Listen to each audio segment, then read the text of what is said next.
When Jacob saw that there was grain in Egypt, Jacob said to his sons, Why do you look at one another?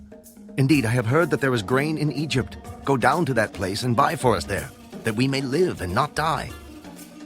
So Joseph's 10 brothers went down to buy grain in Egypt. But Jacob did not send Joseph's brother, Benjamin, with his brothers. Lest some calamity befall him. And the sons of Israel went to buy grain among those who journeyed, for the famine was in the land of Canaan. Now Joseph was governor over the land, and it was he who sold to all the people of the land. And Joseph's brothers came and bowed down before him, with their faces to the earth. Joseph saw his brothers and recognized them, but he acted as a stranger to them and spoke roughly to them. Where do you come from? From the land of Canaan to buy food. So Joseph recognized his brothers, but they did not recognize him. Then Joseph remembered the dreams which he had dreamed about them. You are spies. You have come to see the nakedness of the land. No, my lord, but your servants have come to buy food. We are all one man's sons. We are honest men. Your servants are not spies. No, but you have come to see the nakedness of the land. Your servants are 12 brothers, the sons of one man in the land of Canaan. And in fact, the youngest is with our father today, and one is no more. It is as I spoke to you, saying you are spies. In this manner you shall be tested. By the life of Pharaoh, you shall not leave this place unless your youngest brother comes here. Send one of you, and let him bring your brother, and you shall be kept in prison, that your words may be tested to see whether there is any truth in you.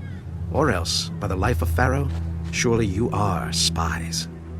So he put them all together in prison 3 days. Then Joseph said to them the third day, Do this and live, for I fear God. If you are honest men, let one of your brothers be confined to your prison house.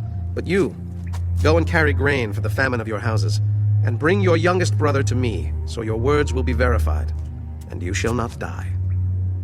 And they did so.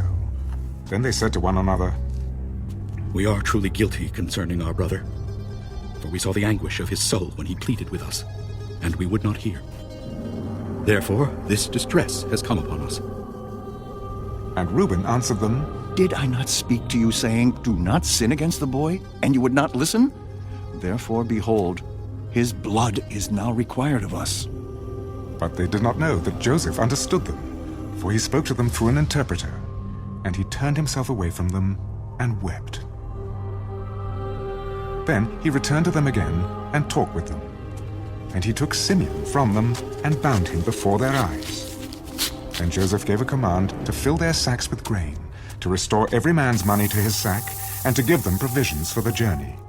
Thus he did for them. So they loaded their donkeys with the grain and departed from there.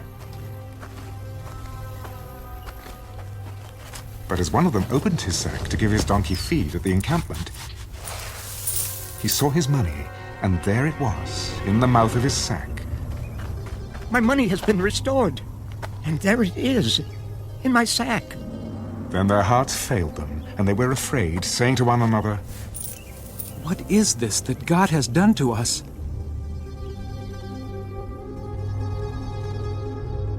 Then they went to Jacob their father in the land of Canaan, and told him all that had happened to them. The man who is lord of the land spoke roughly to us, and took us for spies of the country. But we said to him, We are honest men, we are not spies. We are 12 brothers, sons of our father. One is no more, and the youngest is with our father this day in the land of Canaan.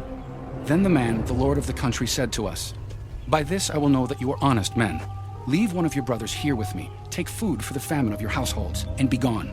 And bring your youngest brother to me, so I shall know that you are not spies, but that you are honest men. I will grant your brother to you, and you may trade in the land. Then it happened as they emptied their sacks, that surprisingly, each man's bundle of money was in his sack.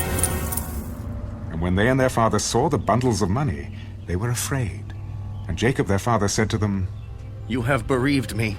Joseph is no more, Simeon is no more, and you want to take Benjamin. All these things are against me. Then Reuben spoke to his father. Kill my 2 sons, if I do not bring him back to you. Put him in my hands, and I will bring him back to you. My son shall not go down with you, for his brother is dead, and he is left alone. If any calamity should befall him along the way in which you go, then you would bring down my gray hair with sorrow to the grave.